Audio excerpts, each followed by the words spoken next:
मादा है हमारे पास खा या और रा गैर सही, कौन सी किस्म है? मोतल। फिर मोतल में मोतलुल ऐन, और मोतलुल ऐन का दूसरा नाम क्या है? अजवफ। और अजवफ की कौन सी किस्म है? अजवफ याई। इस मादे को हमने रखना है जी इफ्तिआल में। इफ्तिआल बाप सुनते ही माजी और मुजारे का पहला पहला सीखा। माजी क्या है जी? इफ्ताअला, और मुजारे यफ्ताइलु, और मसदर इफ्तिआलन।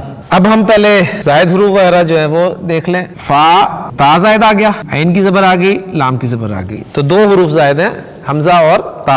हाँ जी, इसमें मादा फेंक लें, खा या और रा। इख्तायरा मुजारे में आ जाए, अलामत मुजारे या जबर वाली, फा कलिमा साकिन, ता जायद, ऐन कलिमा जेर के साथ और लाम कलिमा पेश के साथ। यख तायरू मसदर में भी डाल लेते हैं ताकि हमारे पास माना भी आ जाए। फा ता जेर के साथ, ऐन जबर, अलिफ, लाम कलिमा और फिर एक अलिफ। खा या रा। इख्तियारन, तो इख्तियार फौरी तौर पे आप पता चलेगा इख्तियार करना। अच्छा, अब चूंकि ये गैर सही फेल है, गैर सही फेल में फिर चेंजेस आती हैं, और अजवफ में चेंजेस जो आती हैं वो जरा समझ लें। हरफे इल्लत हरकत वाला, पीछे जबर, तो हरफे इल्लत को अलिफ में तब्दील कर दिया जाता है, तो तब्दील करते हैं इख्तारा, और हरफे इल्लत हरकत, पीछे जबर, हरफे इल्लत अलिफ में चेंज हो जाएगा यख्तारू। इख्तारा यख्तारू इख्तियारन, इख्तियार करना। फेल अमर बनाना है, फेल अमर मुजारे से बनता है और हाजिर के सीगों से बनता है, तो यख्तारू तख्तारू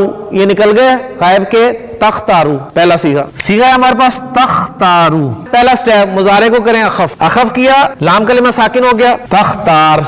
अलिफ भी खाली, रा भी खाली, दो खाली इकट्ठे नहीं हो सकते, एक खाली को निकालना पड़ता है। कौन निकलता है? कमजोर। अलिफ निकल जाएगा तो क्या बन गया? तख्तर। नेक्स्ट स्टेप, अलामत मुजारे हटाएं, खा साकिन ता जबर। पढ़ा जाता तो फेल अमर तैयार था, नहीं पढ़ा गया, पढ़ने के लिए शुरू में हमजातुल वस्ल लगाएं, और इस हमजातुल वस्ल को हरकत कौन सी देनी है? बाब नसरा, बाब करूमा में पेश, बाकी सब में जेर। इख्तर, तू इख्तियार कर, तू चुन, तू सिलेक्ट कर।